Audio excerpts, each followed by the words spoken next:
esta vez tenemos entrevistando a Nora Esque, gran cineasta peruana, documentalista de mucha experiencia que ha venido a visitarnos. El punto clave ahorita de la conversación, de lo que hemos venido trabajando o conversando, Nora, que me gustaría conversar contigo, es tu visión sobre esta realidad actual del cine peruano. Venimos conversando sobre legislación, cómo el documental sobrevive en medio de todas estas carencias, digamos, y también la ficción y, por qué no, la legislación actual.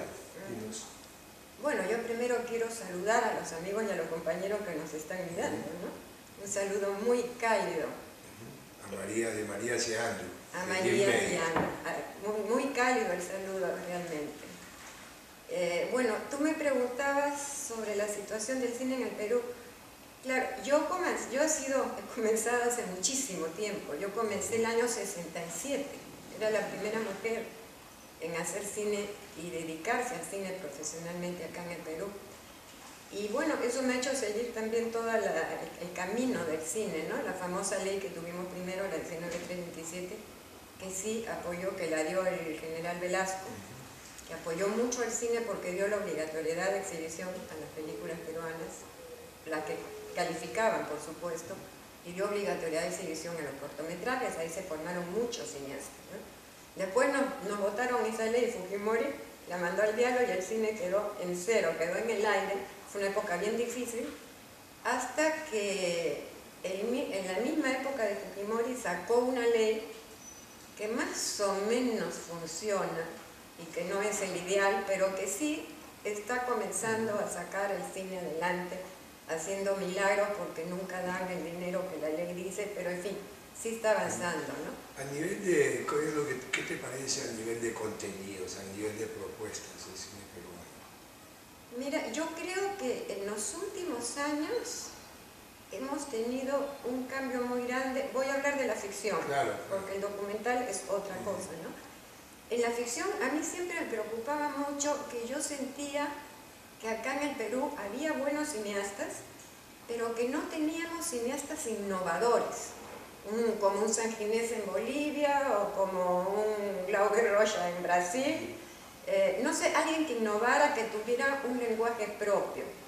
Y eso por mucho tiempo acá no salió. Salían buenas películas bien realizadas, pero no una cosa que diera uno diferente, que tuviera un sello, ¿no?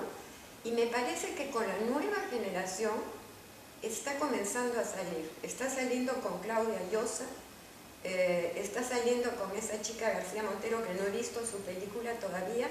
Méndez, o Josué, por supuesto, también. Y los chicos, los Vega, los hermanos Vega, que han hecho, bueno, pero él es documental. Los hermanos Vega con Octubre. Entonces ya se ve una cosa sumamente interesante, de personas con un sello propio. Ahora, yo creo que se debe también al tipo de legislación que hubo. O sea, la 19327, sí, el material tenía que pasar por una calificación. Claro, y esta última ley era una ley hecha en medio de una dictadura fujimorista, ¿no? Sí. Que después tuvo 2 reelecciones, entonces la gente se acomodaba a... Sí. Ahora, claro, pero es la gente joven la que ya no se acomoda a, sino que busca su propio estilo, ¿no?, de expresión. Y eso es sumamente interesante. Eso en cuanto a ficción. Y en cuanto a documental, sí creo que estamos viviendo un auge muy grande. Muy grande, porque tenemos muchos documentalistas, buenos documentalistas.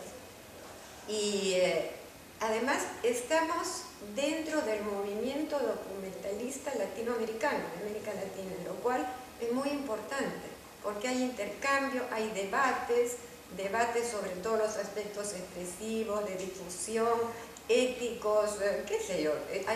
Es una reflexión y un debate que se está dando prácticamente todos los días, desde que hemos comenzado a reunirnos hace 3 años en los encuentros de los documentalistas de América Latina del siglo XX, que hubo uno primero en Caracas, uno segundo en Bolivia creo que fue, y el tercero ha sido el de Buenos Aires este año. Yo fui al primero y al de ahora. Hay que tratar de organizar otro encuentro acá, ¿no? Sí. Tú tienes los contactos, pues te ofrezco acá San Marcos para poder organizar. Bueno, sería una maravilla, porque es de una riqueza, porque te permite el debate. Además tiene una cosa linda, y es que junta a los viejos documentalistas, dentro de los cuales estoy yo, con los nuevos documentalistas. Claro, porque tú te inicias en esa época, ¿quién tenía? Santiago Álvarez en Cuba. Bueno, No, son 60, el 70, Pato Guzmán en Chile. ¿no? Dime, ¿qué te llevó al documental latino ahora? ¿Qué te llevó a ese Runan Kaiku y a estas búsquedas de testimonios? Es bien curioso porque habiéndome formado en el taller de Hernando Robles Godoy, él es el que me trajo el cine a mi vida y que me la cambió por completo. Eso se lo debo a Armando y se lo agradeceré toda mi vida, ¿no? Tú fuiste socia, pues, de Armando. Después de que terminé los estudios nos asociamos y estuvimos en la empresa varios años juntos. Con la Muralla Verde. Y con el espejismo. ¿No? Pero Armando no era pegado al documental, Armando era de ficción.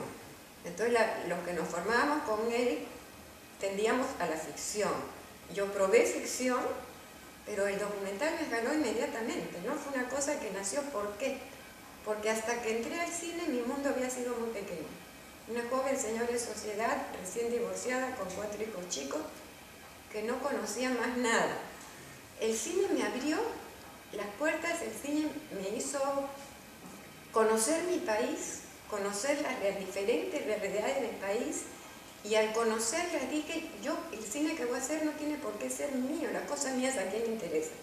Vamos a darle la palabra a las personas que generalmente no la tienen. Entonces, esa maravilla de ampliar el mundo, de conocer, es lo que me acercó totalmente al documental. Después, cuando he hecho ficción, por ejemplo, El viento y la ayahuasca es ficción, pero mi ficción es entre ficción y documental, porque los actores no eran actores profesionales, el chamán de la ayahuasca era un chamán de verdad, las sesiones eran reales. Entonces, decía, es una mezcla de cine, como decían que mi cine era antropológico, poético. Pero era sin querer, me salía porque el documental, la parte de la realidad, siempre me ganó mucho más. En tu caso estuvo el protagonista de Runan Kaiku. Saturnino Huilca vivió, ¿no? Satupo, qué hombre maravilloso. 2 meses vivió en mi casa. Era un hombre maravilloso. ¿Cómo hacía con el quechua y con el...? Tenía siempre a un traductor al lado. Pero pasaban cosas... Cuéntanos quién es él, para el público. Sí, bueno, la película Runan Kaiku fue un momento, hay que decir que cuando en América Latina hay dictaduras y los cineastas comienzan a ser perseguidos y se forma el Comité de Cineastas de América Latina al que yo pertenecía, estos cineastas hacían un cine documental muy comprometido social y políticamente. Testimonial. Claro, cosa que no sucedió en el Perú. En el Perú más bien el cine se estaba acoplando a esta ley 19327 y hacían películas muy lavaditas para que pasaran la ley. Pero hay que explicar algo, Nora, era que mientras que tuvimos un dictador nacionalista y no fascista, en Argentina, en Chile y en otros países, Uruguay, etc., teníamos unos dictadores feroces. No, nuestro dictador nos dio la ley de cine, nos dio la obligatoriedad de exhibición. Era una diferencia. Claro, pero, sin embargo, no soportaban una película muy comprometida políticamente. Era una cosa rara. Por eso cuando yo hice, y entonces nuestro cine se quedó atrás de este cine político que se hacía en otros países de América Latina. Ahora, Runan Kaiku fue una de las primeras películas dentro de esa línea que se hace acá. Y la hice incluso con apoyo de un organismo estatal, del CINAMUS, que es sobre la vida de un dirigente campesino cusqueño, Saturnino Huilca, un hombre luchador desde que nació, que formaba sindicatos por donde iba y que estuvo a la cabeza cuando hubo las tomas de tierras en el Cusco, era un dirigente legendario, ¿no? Y él vivió 2 meses en mi casa, eso lo hice con Hugo Neira, que es sociólogo, historiador. Él me habló de Saturnino, se enteró que estaba en Lima, lo llevó a mi casa. Y entonces Saturnino, en los 2 meses que estuve en la casa, me contó toda su vida. Y él hablaba solo quechua, tenía un traductor, pero cuando el traductor se iba a quedar, yo estoy segura que él hablaba español y que entendía, pero que no le daba la gana. Él se negaba. Es posible. Él se hacía, el que no hablaba.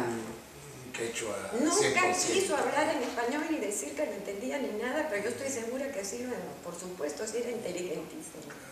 Pero yo en la casa, pues, una vez que se quedó solo y yo llego a la casa, mi madre vivía conmigo y lo encuentro sentado con mi madre, los dos conversando, no sé cómo, él en quechua, mi madre en español, viendo una telenovela, Santuco con su chullo, su poncho y sus hojotas, y mi madre, una señora así, los dos conversando como íntimos amigos, uno en quechua y la otra en español, nunca entendí cómo. Eso, qué bueno. Ahora, esa película, fíjate, fue hecha, pero la edición la hice en La Habana, o sea que no tuve a nadie que me dirigiera la edición, y cuando vine, la vieron y dijeron, esa película no pasa, y la guardaron en un cajón y la prohibieron, claro, en el gobierno de Velasco. Bueno, es que en esa época, acuérdate que era una línea, digamos, participatoria, ¿te acuerdas? Era de reformista.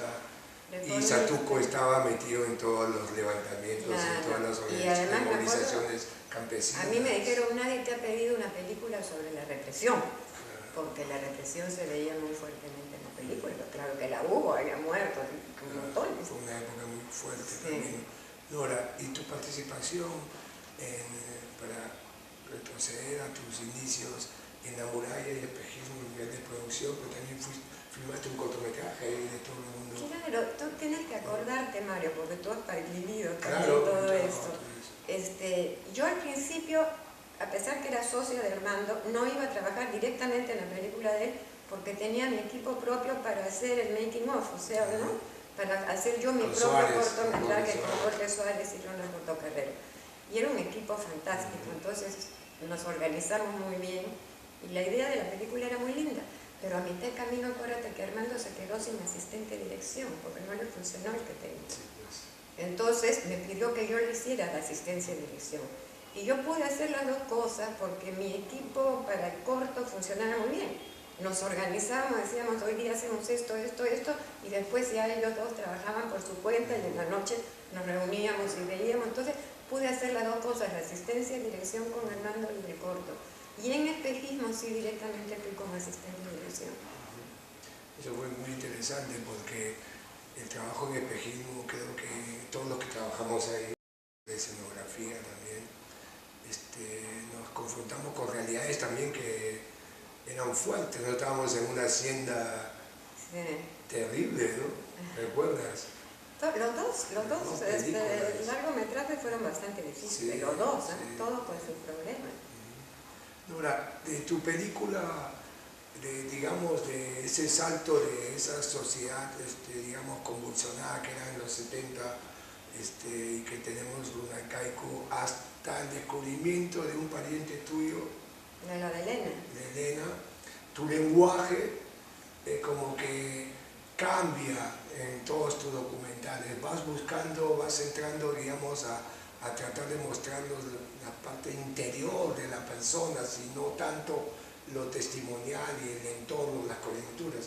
Entras más en la personalidad de cada uno de tus, digamos, invitados, entrevistados. Cuéntanos cómo hiciste para reinterpretar y transmitirnos ese mundo de estas hermanas.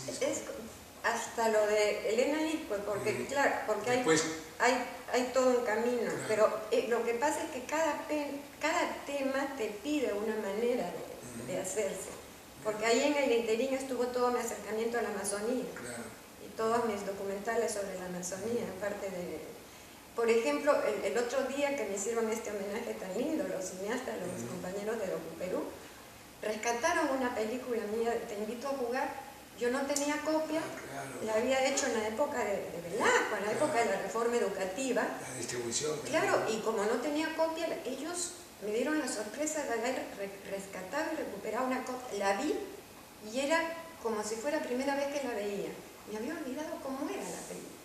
Y tenía un lenguaje completamente distinto porque eran los niños, la cosa educativa del teatro de educación, el mismo, era mágica la que yo me había olvidado cómo era. Yo recuerdo que tú cuando hablábamos hace años, siempre al hablar de guión, hablabas de esa famosa frase tuya, la investigación. Yo siempre he sido, yo soy especialista en larguísimas investigaciones. Exacto, ¿no? ¿Qué pasa y te metes en meses de meses, investigación. años. ¿No es cierto? Cuéntanos un poco eso. Por ejemplo, para el ayahuasca, mi primer acercamiento a la ayahuasca fue en los años 70, cuando me contrata un doctor para filmarle una película ayahuasca, yo aterrada de ir a filmar a medianoche en medio del Amazonas, unas cosas raras. Y mi investigación dura 10 años, yendo y viniendo en la selva, y recién en el 82 hago el viento de la ayahuasca. Calculan 12 años. Son 12 años. Esa ya se pasó de larga. Ahí tú trabajaste con un gran chamán, ¿no? Con don José, pero se me murió a mitad de camino, Melitón entonces era el después viejo. trabajé con su hijo. Claro. Melitón se llamaba, creo. Claro, encima se murió don José a mitad de camino, Sí. entonces por eso trabajé con el hijo. Esa ya fue demasiado larga, pero la de Runan Kaiku fue muy larga, pero para Elena Iscue, la memoria de Elena Iscue estaba perdida. Entonces descubrí que una prima mía tenía muchas cosas de ella guardadas para un desorden completo.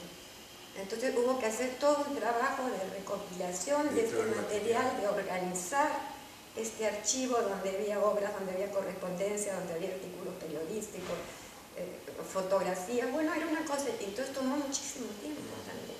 Y se fue armando, se fue clarificando la vida de Elena Iscue, de la cual yo desgraciadamente había conocido muy poco. Claro, siendo familiar tuyo. Siendo familiar mío, pero justamente una de las cosas que yo me propuse con esa película, porque ella era hija natural de mi bisabuela, la familia no la aceptó mucho. Hubo una o dos personas de la familia que la aceptaron, eran dos hermanas mellizas. Estás hablando de los años 20, ¿qué? 20, claro. Ella nació a fines de 1800, cuando acababa de terminar la Guerra del Pacífico. Ahí nacieron, 1800 y algo, casi a finales. Ella y su hermana melliz, y fueron hijas póstumas de mi bisabuelo. Mi bisabuelo había muerto cuando la madre de ellos, que había sido señorita de compañía en la casa de los bisabuelos, estaba embarazada. Entonces los amigos del bisabuelo ayudaron a esta señorita cuando tuvo las mellizas. Tuvo gente que le ayudó muchísimo, entre ellos don Víctor Larcoetreda, que es del museo, ¿no? No, esa es una película. Eso es un largometraje. Eso es un largometraje. Por supuesto que es un largometraje. Porque Además, esa mentalidad de cambio de siglo. No, y además Increíble, toda la ¿no? gente que estuvo cerca de ella es fascinante, porque es fascinante su parte peruana, su enorme interés y amor hacia la cultura prehispánica peruana y todo lo que hizo con ella, pero además acondicionándola al arte moderno. Claro. Y sus 12 años que estuvo en Europa, donde trabajó con la Casa Ward, 12 años, donde tuvo un éxito impresionante. Su amistad con Miss Morgan, que la llevó a Nueva York con una gran exposición. Tenía sus amistades, todo lo que le rodeaba, tanto en Europa como acá, dan no para un largometraje, para una serie de televisión del sábado. Fantástica. Pero bueno, ya son palabras mayores. Pero cuando ella llega acá a Perú, como que se sumerge, ¿no? en la sociedad. Claro. Y Es no que vuelve a ella poner, ¿no? acá en el Perú fue siempre la hija natural, la no aceptada por la familia.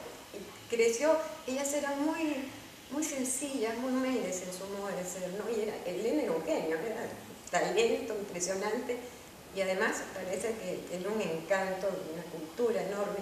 Pero acá siempre estuvieron apocadas por este problema familiar.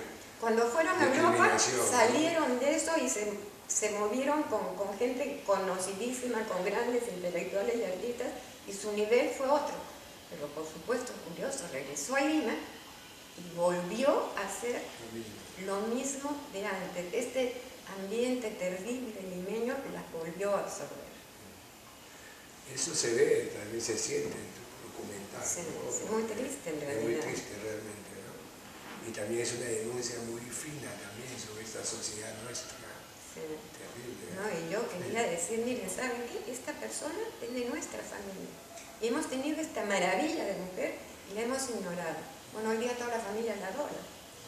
Después después que han hecho su gran exposición acá y en una gran exposición en París han hecho también de ella, que con un éxito tremendo, ¿no? Entonces ya, bueno, ya por lo menos sería una obra ahí tremenda. rescatarla que se lo merece. Nora, entonces, en tu camino a nivel de búsqueda entre ficción y documental y producir varios documentales importantes y largometraje en ficción y trabajar también en ficción.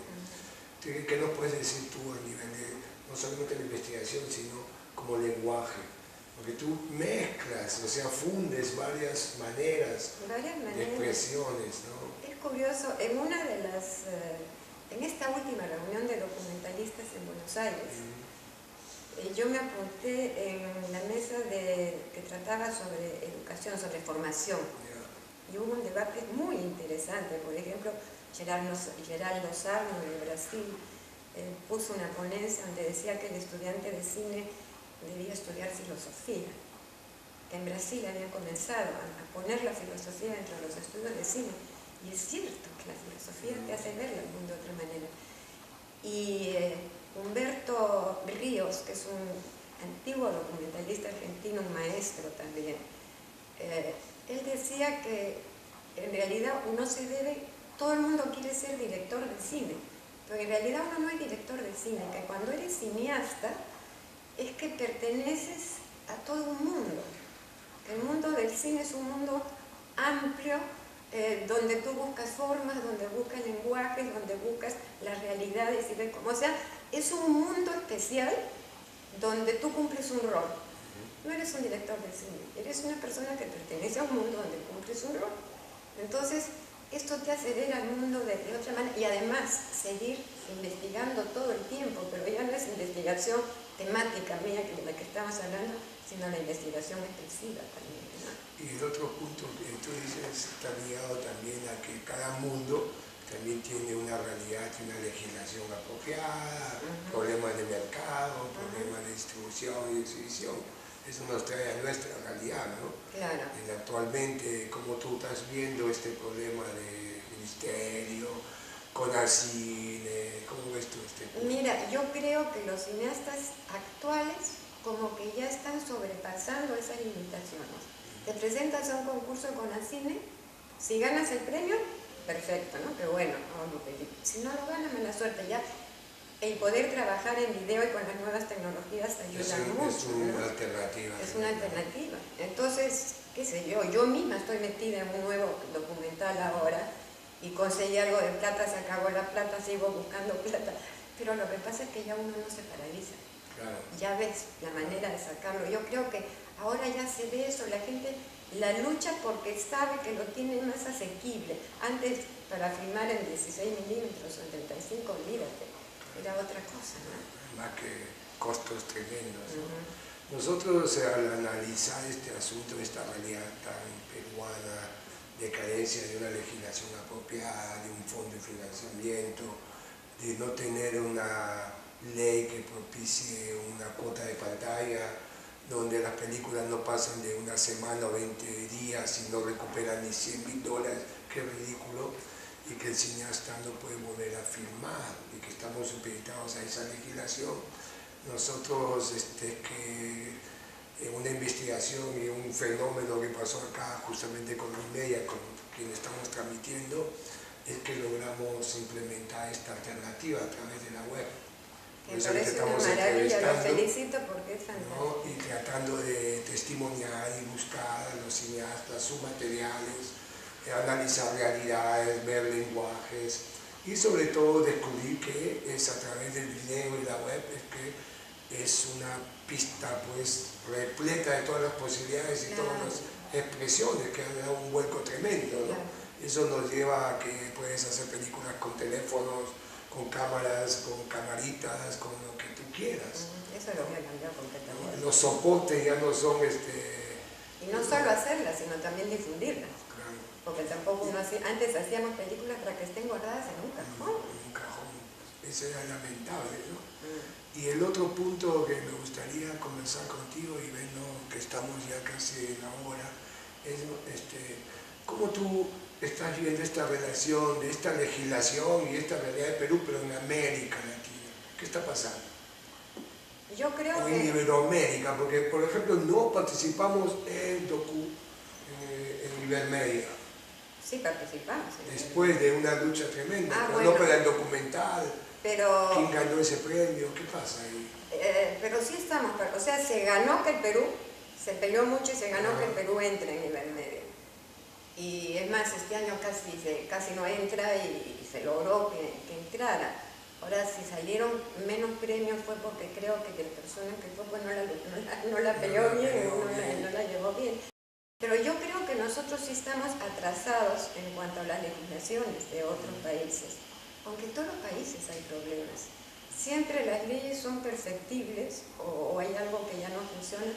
Pero la de acá, por ejemplo, como ha comenzado a funcionar más o menos porque lo principal era que diera más plata para el cine y se logró que dieran un poco más. O sea, la legislación anterior... Claro, pero lo más importante, Mario, para eso es que los cineastas se pongan de acuerdo. Y en este momento, hay consenso. En este momento tenemos dos gremios, el de los productores y el de los cineastas, bueno, no sé, productores de largometraje de ficción y todo lo demás, el otro grupo. Pero yo sí confío yo siempre he peleado por la unidad gremial, creo que es lo más importante que existe para hacer cine, y yo confío en que ahora pueda venir la unidad. ¿Tú estás en la, cuál es la, tú estás en la UCP, no en la Asociación de Productores. ¿Cómo se llama la otra? UCP, Unión de Cineastas Peruanos. Es la última, ¿no? Porque antes hubo otra. Sí, pero ya tenemos 2 años, 3 años. ¿Quién está ahí? Bueno, fue presidente Cristian Mondiner, ahora como está de director de Industrias Culturales, está de presidente de Pancho de Ancén, y ahora tenemos elecciones y estamos presentando una lista con Mario Rivas de presidente. ¿Y cómo ves tú esa propuesta? Bueno, ¿Qué van a proponer? Bueno, nosotros ¿Cuál es la diferencia entre las dos asociaciones? Es bien grande. ¿Pero cuál es? Por ejemplo, la Asociación de Productores son básicamente productores de largometraje de ficción. Están muy unidos con los distribuidores y con los exhibidores porque de ellos depende que estrenen sus películas. A la hora que se quiso hacer una modificación a la ley, ahí es cuando nos dividimos en dos, porque ellos hicieron un proyecto de ley con los distribuidores y con los exhibidores, en los cuales la exoneración de impuestos era para ellos, para los distribuidores, no era para el cine, para el cine peruano era una mínima parte. Y los otros dijimos jamás, o sea, llevarnos bien con ellos está bien, pero jamás vamos a ir en una ley de la mano con los distribuidores, ¿por qué no? Porque ellos no tienen nuestros mismos intereses, ellos están metidos en otro tipo de... son otra cosa, en ninguna parte del mundo has puesto las medios dentro de tu ley, en ninguna parte del mundo. Pero estos son 4 o 5 empresas. Bueno, son unas cuantas, pero son las que más llaman la atención, porque el público a quien conoce a ellos, mediáticamente, a ellos los conoce. A nosotros nos conocen de otra manera, pero somos mucho más. Creo que por ahí podría ser la campaña, digamos, de la presión, ¿no? Para establecer pautas más justas. Claro, como falló la ley que ellos hicieron con los distribuidores, porque era una locura, no podíamos asociarnos con ellos de esa manera, era imposible. Pero ya ellos se dieron cuenta, y ahora me parece que hay un acercamiento a una unidad, o sea que yo confío en que podamos llegar a uno, porque somos los mismos, nos conocemos de toda la vida, no puede ser que estemos así. Pero esos son los intereses también económicos. Sí, claro. La difusión. Continuamos con nuestra programación, Nora, vamos acá al estudio y seguimos con nuestra programación.